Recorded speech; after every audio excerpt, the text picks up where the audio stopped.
am I praising?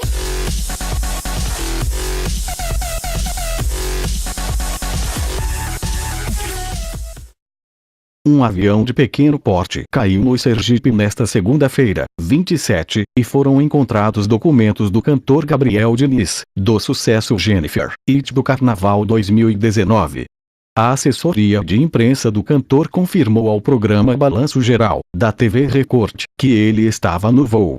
Gabriel Diniz estava a caminho de João Pessoa, onde encontraria sua namorada. Ainda não há como dizer se ele sobreviveu à queda. Em breve novas informações.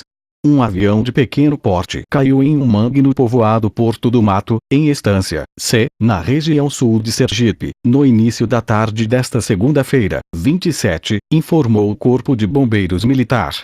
De acordo com a Polícia Militar, há 3 mortos. Inicialmente, o Grupamento Tântico Aéreo, GTA, havia informado que eram 4 ocupantes na aeronave. A assessoria de imprensa do cantor Gabriel Diniz, conhecido pelo It Jennifer, disse que ele estava no avião. Também foi encontrado o passaporte do artista perto do local do acidente. Na noite deste domingo, 26, ele havia feito um show em Feira de Santana, Bahia.